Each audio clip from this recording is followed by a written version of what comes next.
Good afternoon, everyone. We are about to check in with our staff. There have been reports that the Iranians have launched missiles at Israel. We are sending a notification to our staff to ask them to join us for breaking news analysis. To check in with our staff, there have been reports that the Iranians have launched missiles at Israel. We are sending a notification. We'll be with you in a second. Ask them to join us for breaking news analysis. Check in with our staff. Reports that Iranians have launched missiles at Israel. We're sending out a notification.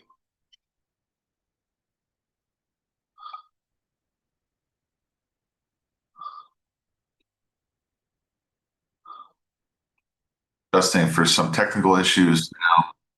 We will be broadcasting live.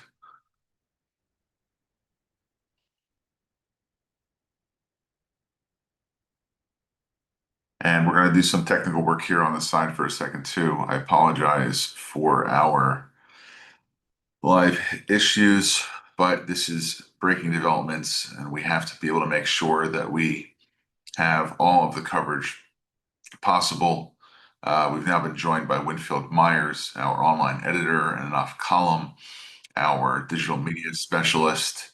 We're going to just be checking in, doing a few things here. And what you're viewing is I-24 News in Israel with 4 viewpoints. One in the upper left-hand corner of the screen is the Arrow anti-missile system, which is on its way to intercept Iranian missiles on their way to Israel.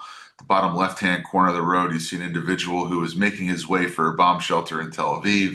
The bottom right-hand corner, you'll see a view, I believe, it's either Tehran or I believe it's Tehran or Jerusalem.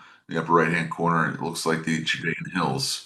So this information will be coming out. We will be breaking news. Sirens have sounded across Israel due to an Iranian missile attack. A short while ago, sirens sounded across the country, indicating that the Iranians have launched their first salvo in response to the attack that Israel launched some 17 hours ago on the Iranian nuclear program. Now we are looking at this. An interception takes place. An Arrow missile has intercepted an Iranian missile over the skies of Israel. We see a second missile that's on its way to another device. Hopefully that was a successful interception. We see this fireworks going on in the sky over Israel, trying to take out any Iranian response. We now have a feed which is delayed, but this is live shots coming in from Israel. The Arrow missile system, David's Sling, the Iron Dome, any other Israeli capacities are intercepting the incoming fire from Iran. This might be Shahad missiles, Zalzal missiles, the Al-Quds missiles, which may be being launched. And we hope that none of these missiles fall over the skies of Tel Aviv, that they do not hit their targets, that they are intercepted. And we see the anti-missile interceptor systems actively engaging with the incoming Iranian missiles. This is a site that Israel had unfortunately seen before in April of last year and October of last year. What you're looking at is the skies of Tel Aviv, and you are seeing anti-missile defense systems. You also see what looks like a potential hit on Tel Aviv. That's smoke emanating from the sky. Maybe it's from a launcher. Perhaps it is from the fire which is coming in from Israel. That looks as if though Tel Aviv has been hit by an Iranian missile. It looks like there's smoke billowing from the sky. This is a incredibly sad and unfortunate event, but one that Prime Minister Netanyahu said would be the potential result. We see dozens, almost 100 launches on Israel. We are following the news through our live feed from I-24 News. This is the response from the Iranians against Israel. It seems to me as if though there have been multiple hits in Israel. If you see the smoke coming up on the left-hand side of the screen, that is Israel's Kiryat, its Ministry of Defense. It seems as if though the Kiryat or close to the Kiryat has been hit by Iranian missiles. We are looking at an image from above the sky. It looks as if though the Iranians have attempted to hit the heart of the Israeli defense establishment, where these attacks were launched from yesterday. As you can see, they're is smoke coming from Israel's Ministry of Defense. We see that there is smoke emanating in the sky over the skies of Tel Aviv. We're going to find what's happening here across our news feeds, being able to share with you as much as is possible. Again, for those who are just joining us, a short while ago, sirens sounded across Israel, indicating an Iranian missile attack towards the state of Israel. The IDF released a statement saying the public is asked to follow the instructions of the Home Front Command. At this time, the Israeli Air Force is operating to intercept and strike when necessary to eliminate the Iranian threat. And what you're seeing right now is Tel Aviv. That building to the left of your screen is the Israeli Ministry of Defense. We see smoke arising from Israel's Ministry of Defense, and we're not sure exactly what the results of this impact is. But as you can see from the live screen, this is a potential strike. Now, we're trying to get some of our analysts on the ground to report exactly what is happening as we view the smoke billowing across the skies of Tel Aviv. And I'm going to ask Anaf if you can please get to us from the OSINT channel in Winfield if we have any other input which is coming in from the channels and from our sources in Israel. And we'll try to have you here as our co-host. We're just going to look at these images for a moment, and we will be reporting in about 15 seconds if we can get an update.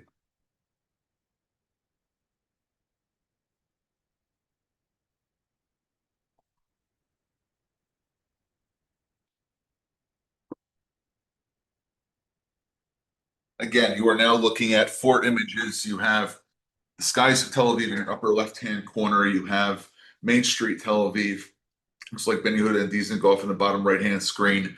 In the upper right-hand screen, you're seeing the incoming Iranian missiles. In the bottom left-hand side, you see the Israeli Ministry of Defense, smoke coming from the Ministry of Defense, seeing as if though an Iranian missile has been able to get through the Arrow anti-missile system. And we see that there has been a direct impact over Tel Aviv. Now, we're going to listen really quickly to some of the Hebrew content that's coming out here from Cabinet Shishi with former MEF Israel Director Naved Dromi, who is anchoring tonight's broadcast from Tel Aviv. Perhaps we can give some more input on what's happening.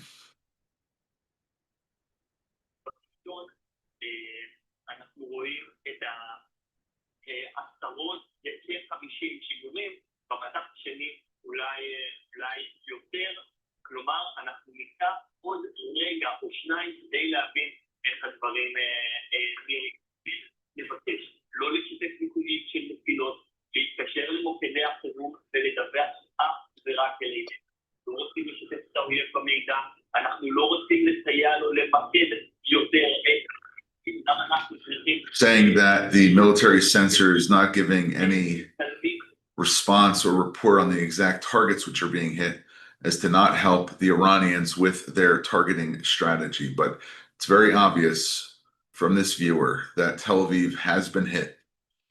However, Israel, as you can see through the images, is actively defending its airspace from incoming Iranian missiles. And we have to understand that this is something which Israel has prepared for as much as is possible. And now we see the results of the Iranian response as the Arrow anti-missile system is intercepting the incoming Iranian missiles.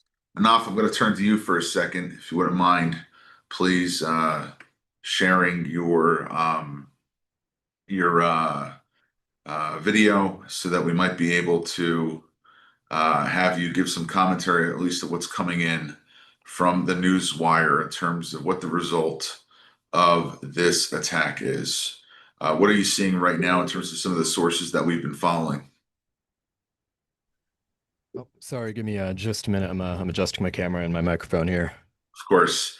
In the meantime, for those of you who have just joined us, we see that there's a column of smoke over the skies of Tel Aviv. On the left there is the new towers which are being built next to Azrieli Center. We see in the middle of the screen the Israeli Ministry of Defense. We see to the right of the screen an area called Euro Tower, which is actually where Some of the European embassies are stationed in Tel Aviv, European embassies to Israel. And we see to the right the Tzemeret complex and some other Tel Aviv high rises. Looks as if though a missile has fallen on Tel Aviv, at least one impact. And this is why it's so important for Israelis to stay in their shelters as we see that the Iranian response to Israel's strike against its nuclear program has began. Um, this is a moment where Israelis are sitting at home, they're with their families, they're ready for this incoming Iranian response as much as is possible. Um, it seems as if though strike after strike, missile after missile has attempted to fall on Israel itself. And we are going to get this coming in, just at least in terms of what's coming in from the wire that we are following. This is one of our intel wires, which comes directly from Tel Aviv.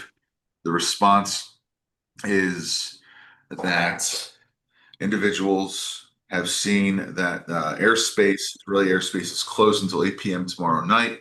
We also see that there is reports of incoming rocket fire, that Tel Aviv is under attack, Jerusalem is under attack, other Israeli cities are under attack, and we're going to try to get some more information that comes in as it comes across in our sources.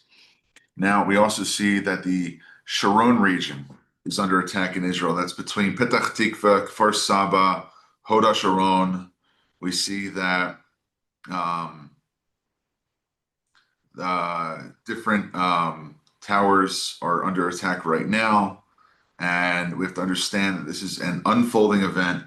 We're looking at the skies over Tel Aviv right now, and we're seeing what's happening in terms of the overall Iranian response. There are also some other reports that there was a rocket fall pretty close to some of the more suburban areas in Tel Aviv. And we're now going to go to Anaf Kala, who is going to give us a report from some of the open source information which has come across the wire. Anaf, the floor is yours. Thank you. Can you hear me clearly? Yes. Great. Now, I am just scouring through some of my go-to sources here. On Twitter, we see things coming in from the last maybe 5-10 minutes. A report comes in reporting 5 large booms heard from Tel Aviv, which include very large ones, it seems. Um, I'm taking a look here at the airspace on Flight Radar 24, and of course, the airspace from Iran, Iraq, the entire Levant, Israel, it's all closed down. That's a given, and that's been the case since last night and in the evening when this all began. We're seeing reports as well of MiG-29 fighters taking off from Tehran and the Mehrabad Air Base there. And looks like we also have some rockets and ballistic missiles being fired from Yemen into Israeli territory. Now, one moment here, let me pull up another feed. We Now, across Telegram, there are a number of feeds, some of them being Israeli feeds, and some of them, in fact, being pro-opposition, pro-Iranian, pro-Hezbollah feeds that are showing footage of more of these missile impacts in Tel Aviv, missile impacts across other parts of Israel. And of course, these networks are reporting these as praiseworthy. They're praising the Ayatollah. There's praise in these channels for the late General Qasem Soleimani. And it seems like they are hoping and praying and disseminating this information that the Iron Dome and the Arrow systems fail and that Israel And seems Anaf, we have a picture that just came in showing the moment of impact on Tel Aviv. And for our viewers, you can see this is the moment that Tel Aviv was hit. It looks like the incoming smoke trail of the Iranian missile fire and the moment of impact on Tel Aviv. These are hard images to watch. but this is what Israel was preparing itself for as the war started yesterday in its preemptive strike against the Iranian nuclear weapons program. We also have some other incoming news from across the wire that there is an increase in Palestinian attacks right now on Israel. There is news of some outbreak of violence in Gaza. There's a statement that there have been sirens sounded in Jordan and Amman. There are Jordanian reports that Iranian missiles hit the Ministry of Defense headquarters in Tel Aviv, that a fire has broken out near the Ministry of Defense, and that rescue forces are on the way.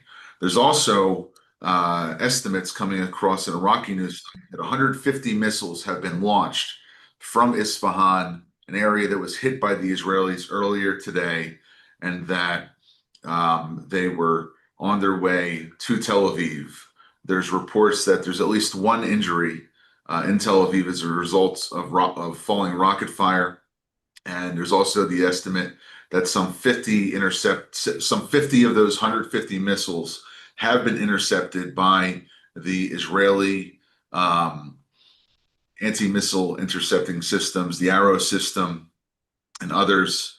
There is a live view here of the incoming rocket fire. This is the Arrow system, which is showing this. This is also, again, a hard image to watch, but we'll play this for you now. Some of the missiles being intercepted, but some areas of Tel Aviv being hit. Enough. I'm hoping that you can please bring some of our analysts on to talk about the significance of this attack. And if we have Eric Navarro and Winfield Myers, if we can bring him online, some others, if you're with the MEF analysis staff, please send me a private message so that I'll be able to get you to speak on these events. There's more footage coming in right now of the strike on Tel Aviv. Again, this is not a sight to watch, but I think it's something that we have to share with you to show that the exact results of the Iranian attack against Tel Aviv.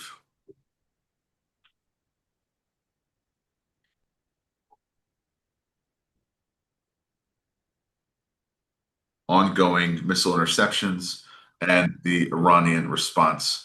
Let's bring in Eric Navarro, who will talk about the impact here. Eric is the director of our military and strategic programs here at the Middle East Forum. And Eric should be able to show his video now in terms of what this exactly means now that the Iranians have responded to Israel's strike on its nuclear program. Eric, what's your take in terms of what's happening over the skies of Tel Aviv right now? Well, unfortunately, it's to be expected. I think the Israeli public was prepared by the government to expect some type of retaliatory strikes. It's interesting to note there are previous videos showing the devastated impact areas of the Israeli strikes and how precise the areas were, and how they were clear military targets struck with incredible care for minimizing civilian and collateral damage. That is quite the opposite with these attacks on civilian targets within Tel Aviv and Israel.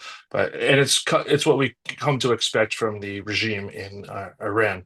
I expect more of this to come in the days ahead. But I will say, at some point, Iran is not going to be able to launch as many missiles. They're going to run out of their stockpiles. I would expect future sorties by the Israelis to attack these sites, these missile launching sites, and to try to degrade Iran's ability to continue to launch these missiles. So look for that in the coming days as Israel continues to respond to this. We are seeing now from the media platform outside Tel Aviv towers the instant that Israel was struck by an Iranian missile. If you're looking here, this is the Channel 12 Khan and Channel 10 in Israel footage that's coming out. It looks as if though on the left you have the not the Arrow anti-missile system, the Iron Dome anti-missile system. On the right, you see the dark smoke, which is the impact site or the results of the impact site from the Iranian missile impact on Tel Aviv. Now, Eric, there was a warning that was issued by the Israeli Defense Forces spokesperson that if Iran in its response struck any civilian centers, that Israel would choose to go after Iranian national infrastructure. In other words, its oil program and its oil refineries. What kind of Israeli response can we expect now that Iran has crossed the line of attacking civilian areas? Yeah, exactly that response, right? They've been very upfront and clear, the Israelis I'm talking about what their aims are with this campaign, and then the warnings to the regime, to the Iranian regime about if they attacked civilians, then they would go after broader targets, key infrastructure. The oil infrastructure would cripple, if they destroy that, it would cripple the regime even further.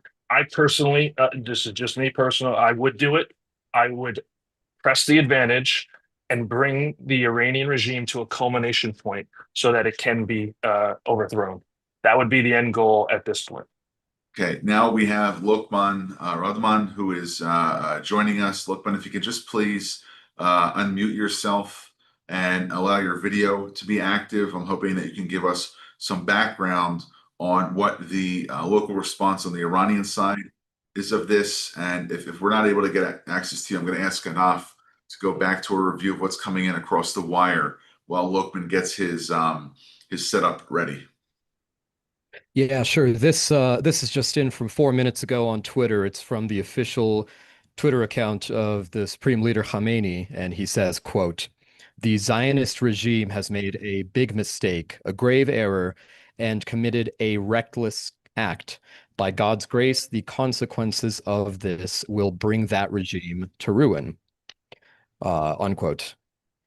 Nothing nothing unexpected there.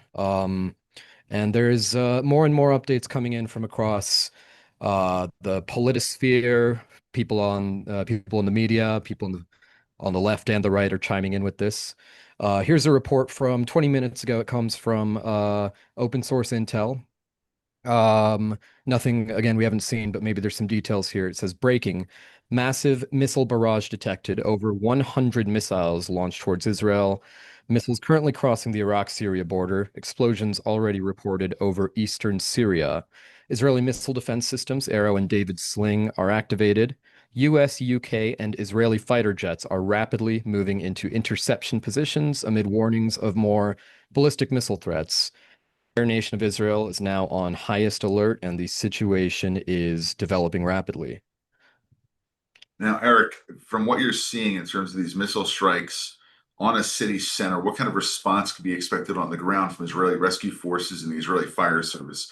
What are they going to be doing to operate under fire in terms of trying to save those who may have been in the line of fire from these Iranian missile attacks? Well, you have to deal with the complex environment. The urban combat is always difficult because when buildings are damaged, there's all sorts of different danger areas created.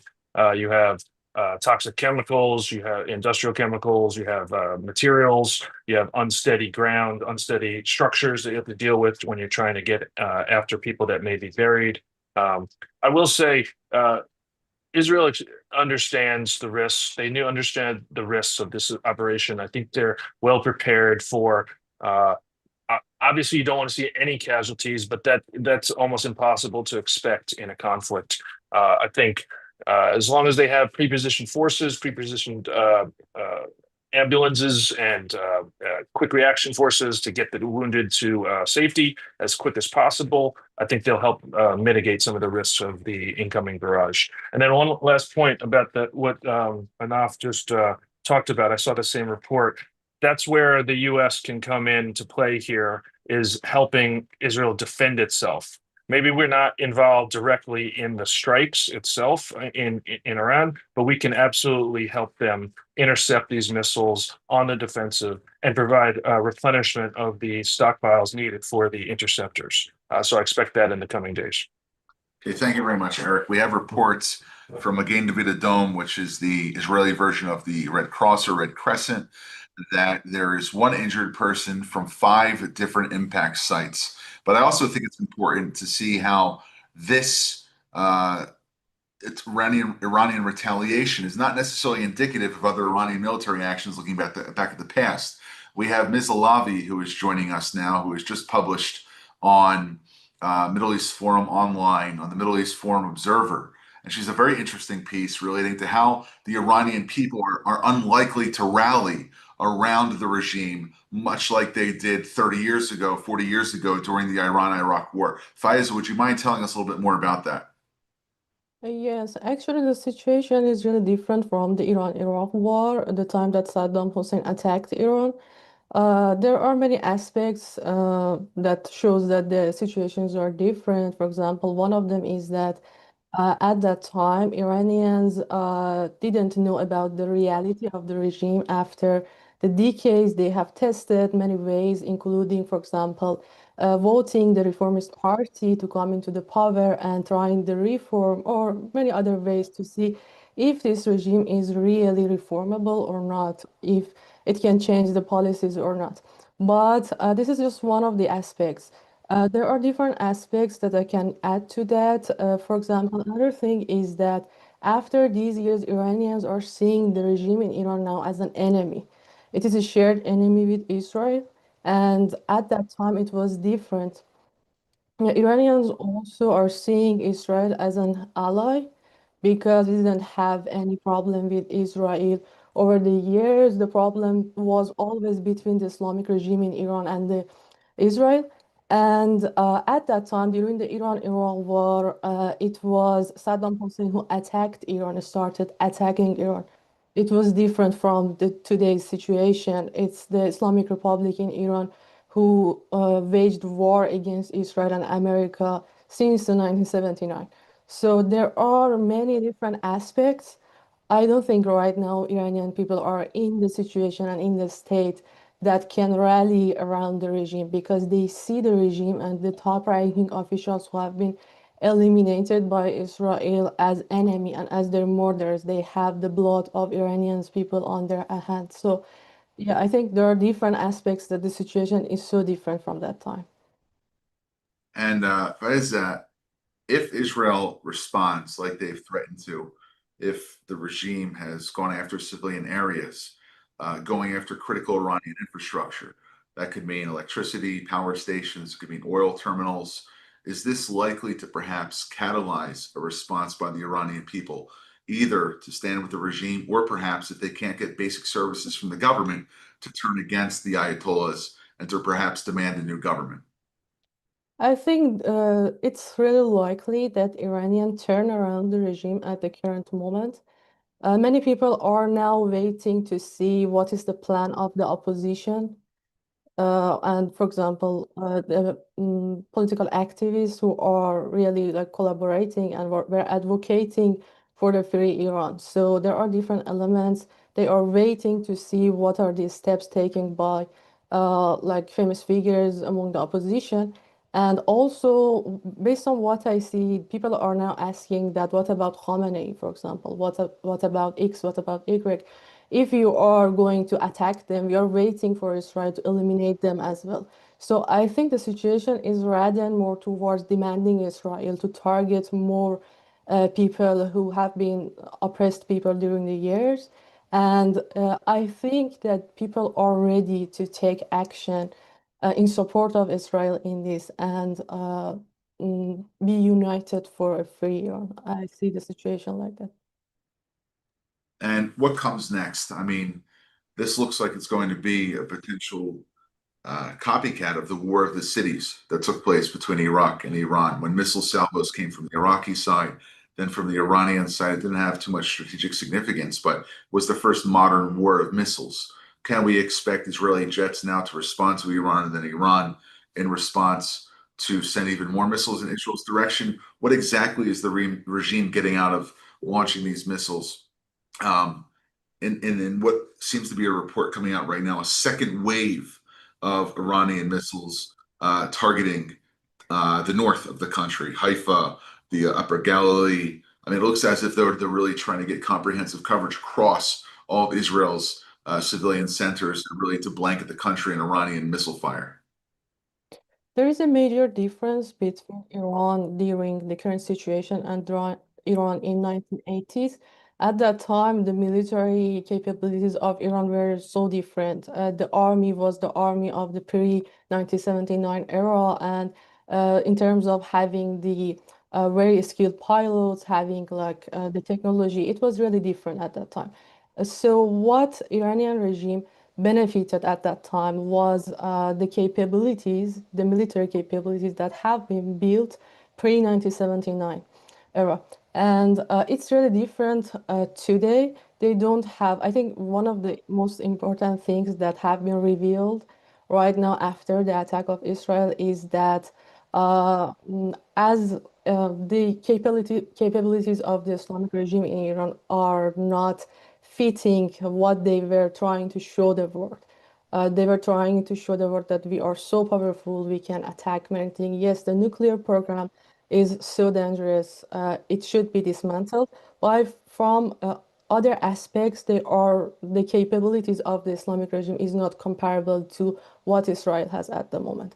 So I think the benefit of the Islamic regime for attacking Israel at the moment is that they need to sort of keep their allies, including those who are connected to the regime ideologically, with themselves and show that we can do something. We are responding to Israel, you know, and they are just, I think, testing their remaining strategies. Maybe they wouldn't be that much successful in that.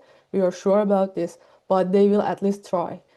And in the meantime, there are many complexities out there. We are not sure that what other strategies Islamic Republic is using, but one of the main benefits that they are gaining from attacking Israel and, for example, attacking with the missiles is that it's for the ideological purposes. Faiza, thank you so much. I hope you can stay with us maybe if you have the time. We want to come back to you about what's going on the ground, what the significance of this is, especially now that the second wave of ballistic attacks has been launched against Israel's north. Eric, we've seen mainly civilian targets hit, but in terms of military targets, what is the regime looking to try to potentially take out? Are we looking at an attack against Israel's airfields, perhaps the Jericho missile launchers that Israel has at its disposal, dispersed throughout the country? If you're the Iranian command and control right now, and you're trying both to maybe strike fear into the Israeli civilian populace, what military targets are you going to try to take out? Well, similar to what the Israelis have done, which is, destroy the Iranian air defenses and leave the regime naked. That's what Iran would try to do, right? They would try, to your point, they would attack the airfields, try to degrade the Israeli Air Force's ability to launch additional sorties. And then if I was the Iranian commander, I would try to attack the anti-missile missiles and interceptors. The more you could degrade Israel's ability to intercept your missiles, the more dangerous it becomes for Israel. And then now you have them on their back feet. But I will say, I don't actually think the Iranians have the capability to do this. One, I don't know about their level of supplies and their level of resupply of these missiles. At some point, they will run out of missiles unless they get resupplied, and it's a question about how they would get those resupplies, especially with Israel having air supremacy over the country. But also, again, I go back to something I pointed out in some earlier live streams. The regime is afraid for its own survival. The leaders, many of them have already been eliminated. The ones that are still alive now need to be in hiding and be concerned about their own safety. So they have to be focused on that. Very difficult then to command and control a comprehensive response and attack against Israel at the same time. So the more pressure that Israel can continue to put on the leaders to worry about their own safety and to eliminate as many of those leaders as possible, the better it is for their own defense. And I expect to see that in the coming days. I expect more sorties now. If you remember last night, a gentleman pointed out, speculated that Iran's ballistic missiles launches may occur during the day to hide their heat signatures. We should take note that that's not happening, right? They're launching them at night now. That's probably because they're desperate to just show strength, right? For ideological reasons, like the ma'am just said. I think the regime is just trying to prove that it still exists and still can be dangerous and is not bowing down to Israel. But I don't think they have the capabilities necessary to launch effective strikes over the long haul. So now Israel should be able to identify a lot of those launch points and go after them in these successive waves. Okay, thank you, Eric, for your analysis. We're going to bring in Michael Rubin, MEF's Director of Policy Analysis, talk a little bit more about what this Iranian response means for Israel, for the United States, and also for Iran itself. Michael, you've been following this since last night. Give us an update on what your take on the Iranian responses and what options Israel has at its disposal now that Iran has launched its counterattack. Well, Iran, of course, is trying to save face. I agree with what's already been said. It doesn't appear that Iran's response is as devastating as the Iranian bluster would want you to believe. That said, look, this just also shows that Israel was wise to make the decision it made, because even if, as in April 2024, only 7 out of 300 missiles get through, should Iran have the ability to have radiological warheads, I'm not even talking about nuclear bombs, I'm talking about dirty bombs, then 7 of 300 getting through is too great to bear. The response that we're seeing now actually isn't the one that I'm most worried about. What I would worry about, and I was actually just counseling a friend whose daughter is in Tel Aviv, an American friend, is that I'd be far more worried about terrorism overseas. Iran has for 30 years been the greatest state sponsor of terror, and it's going to respond in ways we don't expect. We've seen, for example, with regard to assassination attempts in the United States, that Iran has used Mexican cartels. They've used Azeri mafia. We've seen, for example, in 1994 with the Jewish Community Center in Buenos Aires, that they used Hezbollah sleeper cells. The same thing happened in Berlin in 1993. So we're going to be expecting a response globally through terror. The only way to mitigate that response right now is to do two things. Number one is to end the Iranian regime. And number two, and this is what the United States should be actively doing right now, is telling any Iranian agent that their time is up. They have a choice. They can either defect and debrief, or they can die. Thank you, Michael. In terms of what options Israel has, and one of the questions that we had asked before you joined was, Israel has threatened to now go after Iranian national infrastructure. The idea that the oil terminals are now on the target list because Iran has elected to strike Israeli civilian population centers. What soft targets, what infrastructure targets would the Israelis be looking at in their next wave of sorties beyond the nuclear program, beyond the military elements of the IRGC and the Iranian army that they might strike? And what impact will that have on the Iranian people and the regime? Well, the Persian Gulf, where you have all this shipping, is incredibly shallow and incredibly narrow. At its deepest point, the Persian Gulf is only 298 feet deep.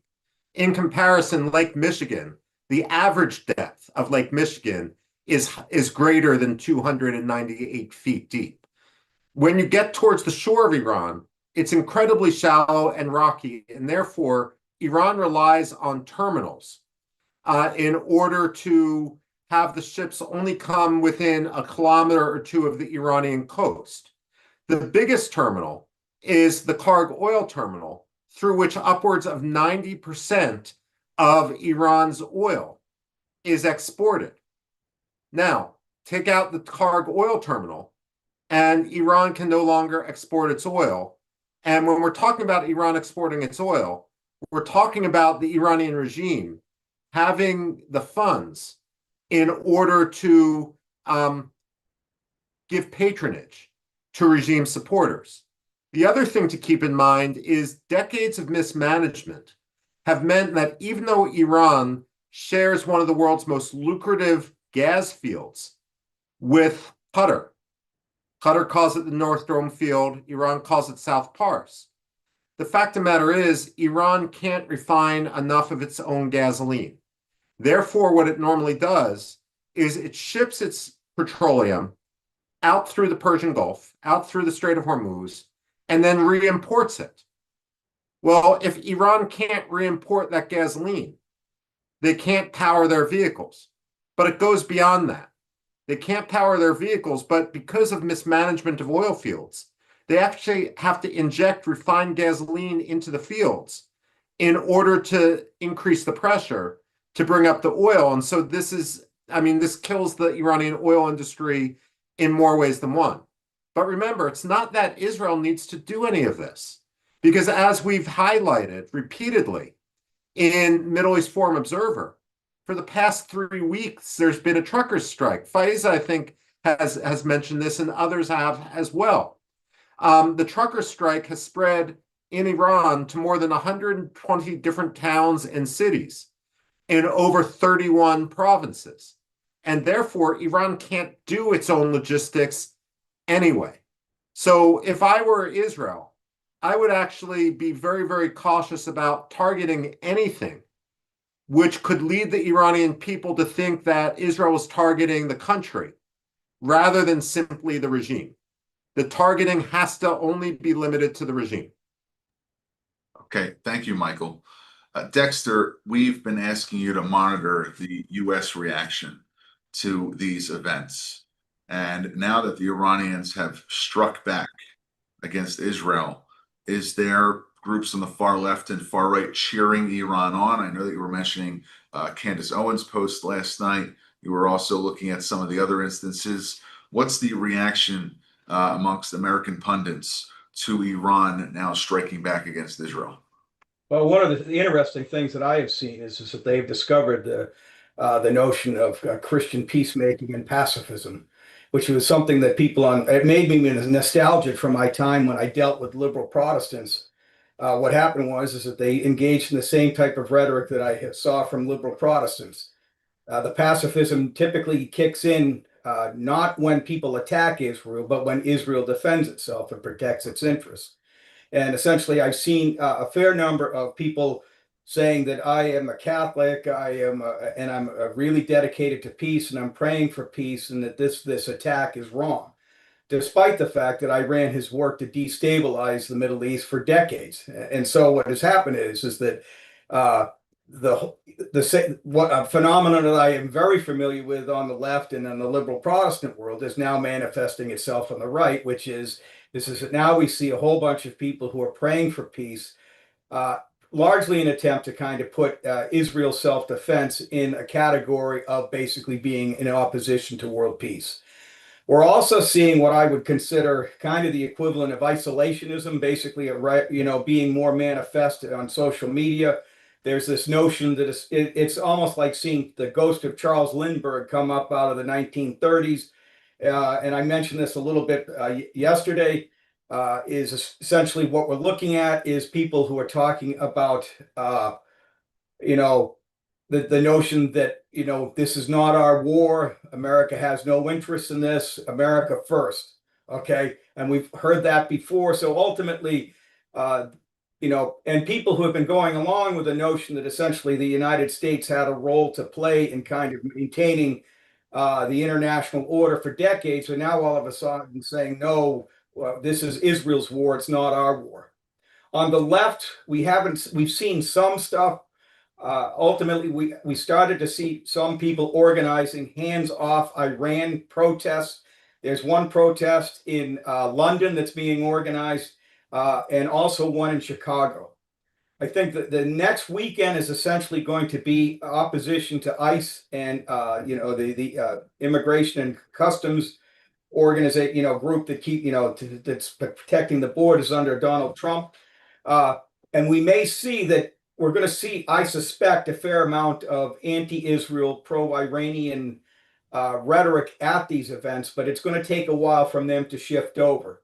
And I think that's going to be the interesting thing. The one thing that I would encourage people to look for is to see how Shia institutions here in the United States, particularly the mosques in Dearborn, Michigan, and in Houston, respond to this. How are they going to play it out? And I think the one thing that I think, personally, I would like whatever success the regime has in the days ahead will encourage the Red-Green Alliance to disrupt the rhythm of life in Western democracies. It may take a while. And some people in the Iranian diaspora are likely working on behalf of Tehran, but the vast majority of the people in the Red-Green Alliance are basically, they just use events overseas to incite their followers and promote this notion that Israel is a settler colonialist nation in league with the United States and that they need to be opposed to. And the thing is that if the regime suffers terrible setbacks, that's going to deprive the Red-Green Alliance of the information, of the narrative that it needs to basically incite against the United States and Israel and Western civilization in general. And the thing Thank you yeah. very much for that analysis. Right. I just want to say here, I have to go to another TV channel on Bloomberg Television to give an update myself. But what we're going to do is we're going to have Michael Rubin and Winfield Myers. Michael is our Director of Policy Analysis. Winfield Myers, the editor of Middle East Forum Online, take over the anchor chair here. So we're going to just really quick align this so that the speaker line works out. And I am going to give the host over to Win and also to Achnaf to make sure that we have coverage here. And Michael, going to hand it over to you. Okay, well, I'm going to start off with a question that will go first to Eric and then to Faiza.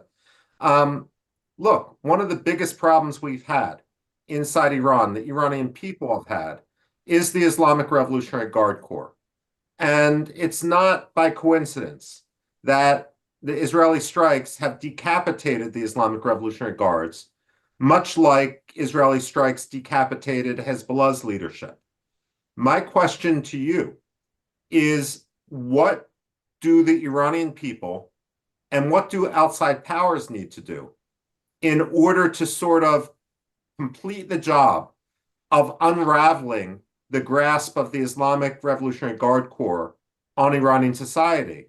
And if that grasp is unraveled, what will the Iranian people do? Eric, can you talk about the military angle of what it would mean to decommission the IRGC in theory? And Faiza, could you, if the Revolutionary Guard suddenly ceased to exist as a unit, what might the Iranian people do? Eric. Yep. So militarily, remember what war is. It is organized killing for a purpose. And the purpose here is to annihilate the regime and give the Iranian people the ability to rise up. So yes, Israel has been successful in this first day or two of decapitating the IRGC.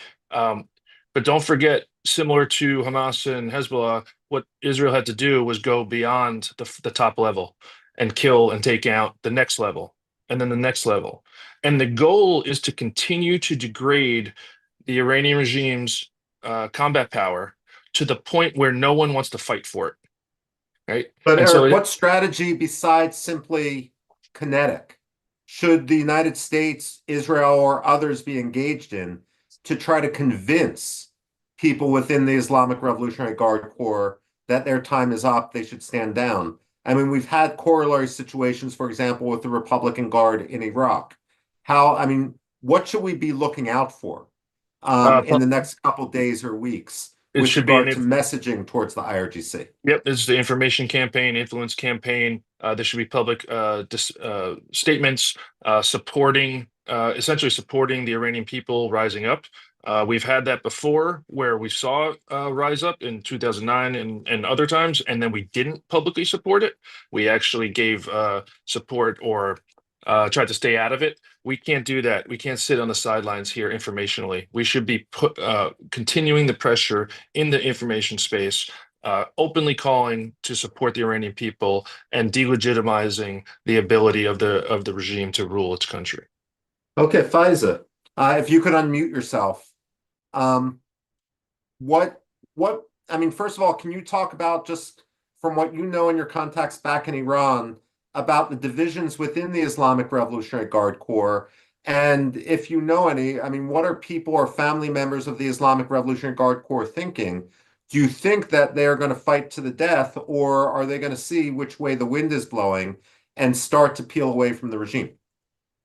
I think pulling away from the regime is likely in this case, because even those who are working for IRGC, or many of the people who are in the power, they are not ideologically connected to the regime. So the moment that they feel that this regime is collapsing or becoming closer to the collapse, the balance of the power would be disrupted, and they will try to find a way to come out of the conflict.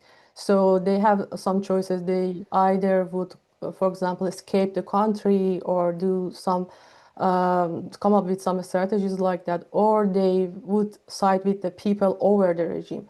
So I think this is the one thing that we will see. And regarding the situation in Iran and the news that I'm hearing from the ordinary people, they are cheering the elimination of the IRGC officials, and they are waiting to see how the situation develops. I think, as I'm hearing, I think the Islamic Republic attacked on Israel and not on the military bases.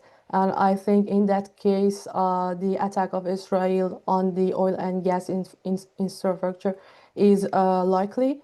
And in that case, I think Iranian people, the moment that they feel that there is a chance to rise up and come to the streets, they will do that. Because if the IRGC, if the regime lose the control, the situation would change dramatically, I think. Okay, no, that's very, very helpful. I actually had contacted a friend of mine who works for the Iranian government inside Tehran, and I asked him just what the situation was, and he said, it's pretty quiet. People are just keeping their heads down and watching what's going on. It was really telling that an Iranian government employee was saying that as analytically as he was. To me, that's a sign, and when I texted this guy, I sort of understood this, that he wasn't a true believer anymore anyway. And I mean, when you look at Iran today, how many people within the government do you think are true believers now in the idea that Khomeini espoused, and how many are just in it for the job? I cannot come up with an estimate, but I know that the majority of them, especially throughout the years up until now, they have joined the government for gaining power, in financial power, and for the job opportunity, and for not for the ideological purposes. It's a different from the early years of the revolution with now. So the situation is different, and I think that they are not connected with the values of the Islamic Republic anymore. Maybe 70%, maybe Oh, something like that. perfect. I think I've just heard that Said Golkar is also joining us now from University of Tennessee, Chattanooga. He's perhaps the country, if not the world's greatest scholar of the Basij paramilitary. Said, are you there? Yes, Mike, how are you? Could you give us some thoughts about what you are hearing, number one, generally, and then double down on what you're hearing with regard to, or what you think will happen with regard to the Basij? After about 24 hours of Israeli strike in Iran, Iranian respond to respond. So far, I heard there are 3 waves. Each waves, there are about 100 ballistic missiles have been shot on the Israeli side. 9 of them have been hit. The Islamic Republic pro-regime are very happy about what is happening right now.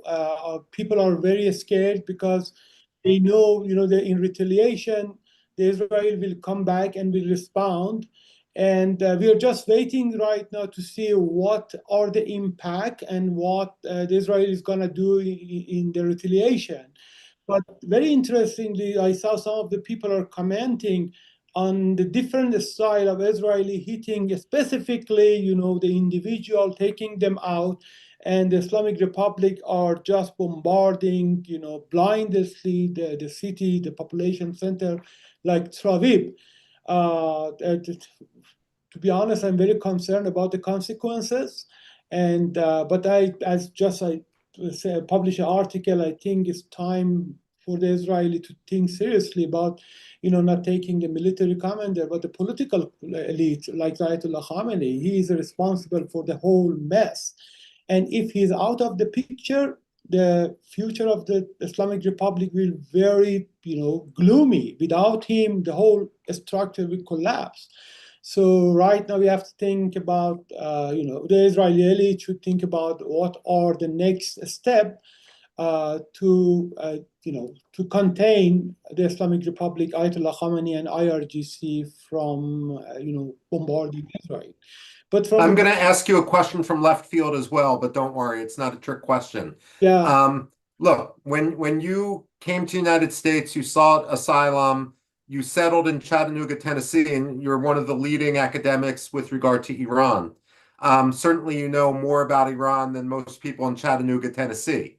What's the mood down in Chattanooga as people are looking at what's going on? To be honest, they are not very concerned about what is happening. Yesterday, I was in a soccer, a soccer game with my son, and some of my colleagues start to talk about what is happening in Iran, but nobody really. This morning, I talked with some of the colleagues, but nobody really are concerned about what is happening. Many of them are not very knowledgeable about Iran or in the Middle East, but I think everybody should be. That's a problem with the American in general. There are a lot of ignorance about the Middle East. They think Middle East is far from them and nothing will happen to their everyday life, but that's not the truth. And can you, I mean, our audience is A, geographically scattered, and B, everyone is interested in what's going on, but people may not be specialists on Iran. Can you explain what the Basij is, how you joined the Basij, the trajectory of a career in the Basij, and what we might be seeing from the Basij now? If you take a look at Iran right now, you know that Iran has two armed force, the IRGC and the conventional armed force or Artesh. Under these two big armed force, we have a civil militia called Basij or the mobilization. Everybody can join the Basij from the age of 5 years. Even if you are not if you are going to the kindergarten, your parents can register you for the Basij. From 5 years to 99 years, every Iranian can join this organization. This is an organization that recruit, mobilize, indoctrinate, and then prepare this individual for a different job. About 100% of the people who go to the IRGC later on are coming from the Basij. About 70% the people who go from the security services also come from the Basij. So this is an organization, a mass organization for the government, try to recruit anybody who is interested to the Basij. And then they provide, a materialistic benefit like quota at the universities or discount in the recreation center. After you join, you have to pass a lot of classes, ideological, political, or military classes. Then if you are ready, if you are young and educated, you can go to the army, you can go to the Artesh, you can join to the state policy.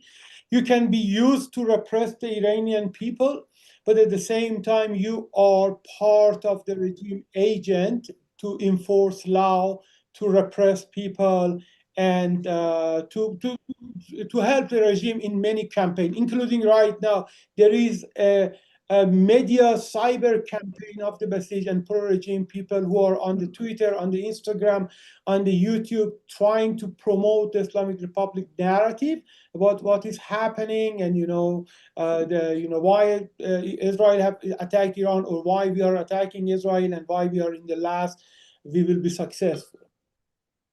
Okay. Win, do you have any questions? Yeah, I was wondering if Eric maybe or you, Michael, had anything to say about the what the volume of ballistic missiles we're seeing coming out of Iran tell you about the efficacy of Israel's strikes last night, particularly against ballistic missiles. We discussed yesterday that, of course, they have to take out surface-to-air missiles first. They're taking out aircraft, no doubt, and obviously the nuclear sites themselves. How thorough a job do you think they did, and how difficult is it to remove ballistic missile sites from the air, as the Israelis are doing with aircraft? And if I can jump in and add to your question, Winfield, on top of the Israeli air defense systems, how effective have the other countries in the region, the Saudi, the Jordanian, and other air defense systems been in intercepting some of these? Well, if I'll take a stab at it, but I can't speak to the other countries' abilities to intercept, or there's been no reports yet about direct Saudi involvement in any of the intercepts or any of the other countries. I would expect it to be mainly Israel and US. As far as the efficacy of the attacks, remember, there's a capacity as far as number of targets you could strike at any given time or any given sortie. So then there's a prioritized list. Israel obviously had a list. They went after the first air defense, command and control, and the nuclear sites. I'm sure they went after some of the missile sites, but they can't get all in one night. Also, a lot of them are hidden. And that's what we were talking about earlier. Now the Iranians have exposed a lot of these sites as well. So I expect in future sorties for the Israelis to go after the now identified sites. And then I can't speak. Actually, I just want to interrupt you for a second, Eric. Yep. What you just said is incredibly important. This is something which the former Air Force General Chuck Wald had once highlighted, that in addressing the question, if Israel went after nuclear sites, for example, or other military sites, what's to guarantee that Israel actually had the intelligence to know where everything was? And what Wald said was, after the initial strikes, what Israel will do, and presumably US intelligence and others, is keep a very close eye across Iran. And suddenly, if you see a bunch of troops or vehicles mobilize to a random mountain that we didn't know anything was there, that's when that random site, which we didn't previously know was involved, becomes a target. So you can actually derive intelligence from how the Iranians react to the first wave of the Israeli attack. Is that accurate enough to say, Eric? Absolutely. We have GeoInt and all sorts of other intelligence gathering assets focused on the environment. And you don't want to, for lack of a better term, you don't want to shoot everything all at once. You need to go in waves. You need to allow the adversaries to respond, and then use that response against him to go after the next wave of targets. And that's exactly what I expect Israel to do here in the coming days. Okay, could I actually bring Shay Khatari in, who had joined us last night? Of course, is a native of Iran who now lives in the United States and is a frequent contributor, like Saeed, like Eric, to the Middle East Forum Observer, our daily rapid reaction analysis. Today, thanks to our deputy editor, Sandy Tullivar, I think we've published 5 or 6 different pieces, with more to come on the Middle East Forum Observer. So check out the webpage, www.meforum.org. Is Shay there? I'm right here. Okay. What are your impressions of the Iranian strike at Israel? We've already discussed how you had said that the attacks would be more likely to come during the day, but they're coming at night. Do you want to reassess? Is that psychological? Is there a reason for that? And then just going more into, since you follow the Iranian press so deeply, what might be going on? So I don't know why they decided to attack now, but it looks like there has been some success. And I don't know if you've talked about it. The Iranians are claiming that they have down to F-35s, and IDF is denying it. I don't think that the Iranians would talk out of their bottoms. There might be something going on, and unclear what is actually happening. There was also a swarm of drones in central southern Tehran in the Pastor neighborhood, which is where Khamenei and the president reside. It looks like the air defense intercepted all the munitions, and it looks like there was a drone attack. We're unsure So what wait, to happened clarify, there. an Israeli drone attack on this Iranian neighborhood. Yes, Okay. yes. And we're unclear what happened there. Israel does have a policy against targeting heads of state and government, and that is to not to cause anarchy and potential civil war in foreign countries that could be counterproductive for Israel. So what the target was there is still unclear why there was a drone swarm there. Those are what right now are being discussed most among Iranians, both in the press and the normal people. That's for now what I have to report. And then the only other question I have, but I also welcome you to volunteer things we might not have asked, is we see the conflict between Iran and Israel, and so far it's limited to to Iran and Israel. The question I have for you is, will the Iranians, in your view, move further afield to strike targets outside of Israel itself, whether directly or by proxy? Uh, i- in the region, I don't think so, because they are not in a position to invite greater retaliation. And granted, they don't exactly look at the world you and I would, but from a rational analysis, it would be a mistake for them to escalate the war horizontally, because you don't want to invite retaliation from, let's say, Saudi Arabia, which has condemned the attacks, by the way, by Israel. And On wait, the other, actually, to jump in on that, Shay, yeah. President Joseph Aoun, who had been depicted in the West as very anti-Hezbollah, also condemned the Israeli attack on Iran. The question I have for you is this just pro forma? First of all, how do you interpret, and how do you think Iranians will interpret? Are these statements just pro forma boilerplate condemnations, or do you think that the Saudis and Joseph Aoun are truly critical of Israel's attack? I think that the Saudis probably are, because they were telling us to get a deal and not get into a war. They actually were worried about that. With Aoun, I am more confused, because he has to say that. There's no way that the Lebanese population would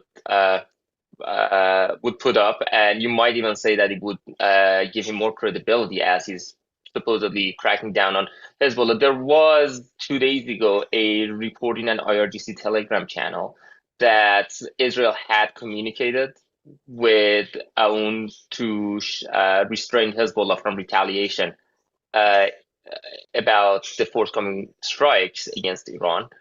And that would also make more sense if he wants some domestic credibility to shield Hezbollah. He cannot be seen before the Lebanese population as supportive of Israel. So I think that Aoun might be a different case. I think that Saudis are sincerely against these attacks. Okay, and then I was actually going to jump in and question Eric, but Eric, you jumped in first. Yep, And I wanted to sorry, if I address. just Go ahead. sorry, because I just want to say one more thing. If you monitor Iranian social media, the most interesting thing is an internal debate among Iranians happening uh, over whether to support this or disavow both sides. But what is not happening is, in other words, to whether to take sides or not to. What is not happening is a large population saying that no, we should come around the government in support of our nation. The question is whether to support Israel or not at all, or not engage at all and condemn both sides. Eric, I actually have a question for you as a Sure. military expert. You can say what you want to say, but then if you can address the question, please do. We're talking a lot about drones. We're talking a lot about airstrikes and missile strikes. And we've been talking about the Islamic Revolutionary Guard Corps, the Basij, which is the paramilitary, various proxy groups. What we're not talking about is the Navy, either Iran's Navy or Israel's Navy. What do you think, as a military analyst, we should be watching with regard to naval activity right now in the Eastern Mediterranean, in the Red Sea, in the Northern Indian Ocean, in the Persian Gulf? Well, it's interesting. I believe Shay brought it up last night about the Iranian submarine. So I would be monitoring that and trying to locate that because that could be a severe, if we allow them to get within a certain area, distance to shoot off missiles, that would pose a significant threat to Israel. I think personally, the U.S. Navy is obviously monitoring. They have a lot of assets from residually from not just patrolling the normal Gulf operational area, but also because we had just ended the bombing campaign against the Houthis, and I want to get to Houthis in a sec. So I believe that we have significant assets to monitor and track any Iranian vessels, and I do not expect a significant threat from the Iranian Navy. That's just except for the submarine. I could be wrong. We'll see in the coming days, but that's my assessment at this point. The other piece I Okay. wanted to talk about was real quick. There's reports that the Houthis are preparing a significant attack against Israel as support of the Iranian regime. So I agree with Shay. I don't think that you'll see an expansion to other countries pulled into the conflict directly by Iranian action. I think what they'll do is they'll leverage their proxies to attack Israel from all different fronts. And I'll come back later. I'm going to have to get off to do the Michael Medved show and to talk about this. As you know, Middle East Forum has a huge network of press that relies upon us for commentary. Greg just came back.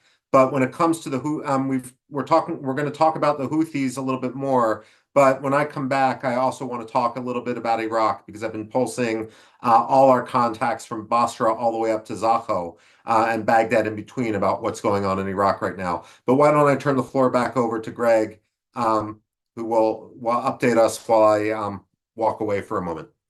Thank you very much, Michael, for taking over, and good luck on the Medved show.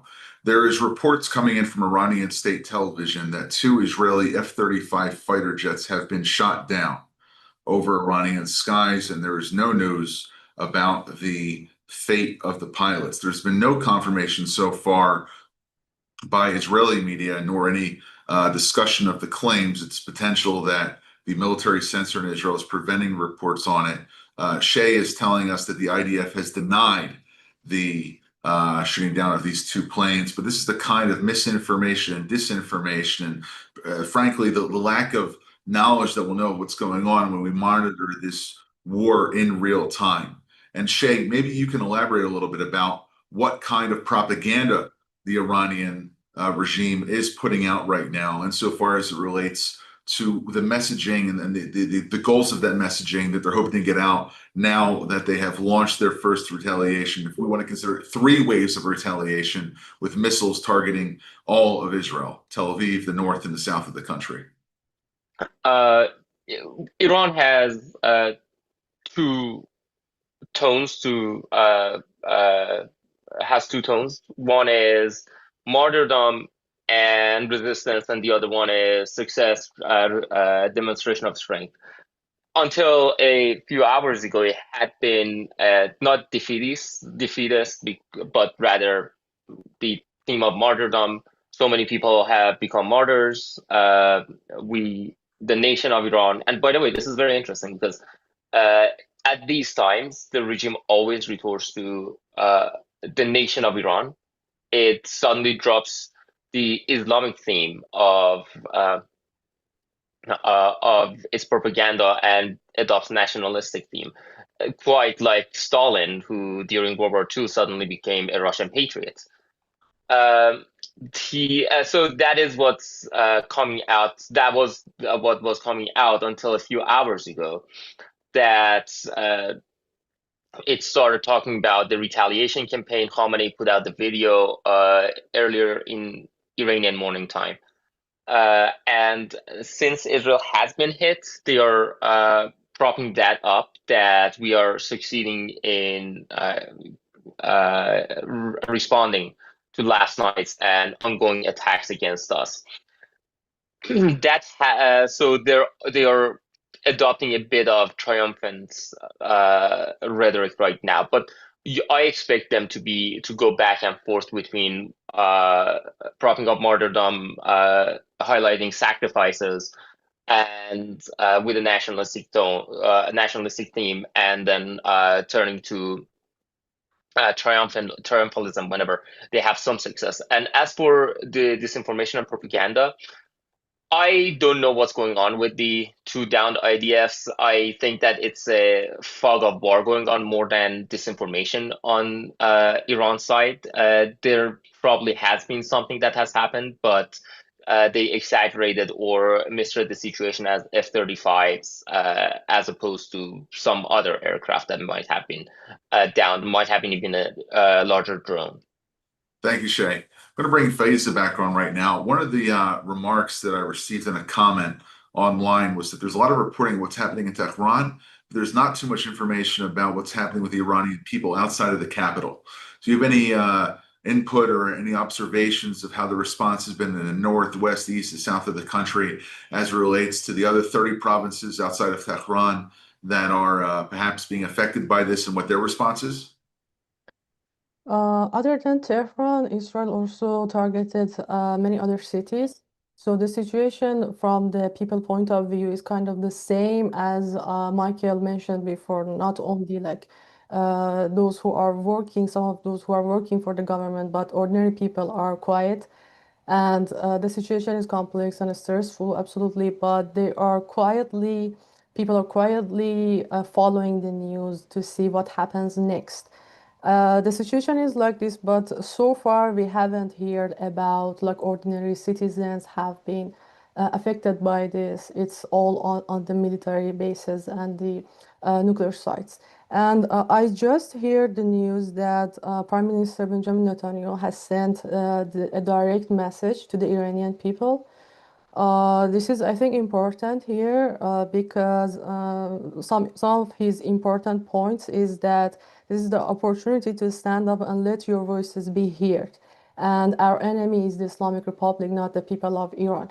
This is what makes this important, I think, at the moment is that we have the exiled crown prince of Iran telling the exact same thing, that this is not the war of the Iranian people, this is the war of the regime, and kind of inviting people to unite for turning against the regime and freeing the country. I think this kind of direct message also from Prime Minister Benjamin Netanyahu and other Israeli government leaders is really important and sends a different message to the people rather than what Islamic regime in Iran is spreading as misinformation. They are trying to gather people around them, but what Israel is signaling to the Iranian people is that we are only targeting the military bases and the high-ranking officials. And if Israel would be so careful in only targeting the Iranian officials in the country, I think these signals would be more powerful for the Iranian people. They realize sooner than later that, okay, this is the time for us to rise up and do something for freeing our country. Okay, thank you very much. We're going to end our broadcast. Excuse me, Greg, really quickly. Now they are claiming that they have captured a female pilot. Okay. We'll look further into that, but at this moment we are going to end this broadcast right now, just because it looks as if though the wave of the Iranian retaliation against Israel, at least in this instance, is over. There's a few things that we have to do in-house, but I hope they all join us this evening if we do decide to do another broadcast. And Shay, Faiza, Eric, Winfield, Dexter, Ahnaf, Saeed, Michael Rubin, thanks to everyone for joining us this afternoon, and we'll get back on later this evening if the time and the situation warrants it. Hope everyone has a good day, and stay tuned to meforum.org and our website, Iran.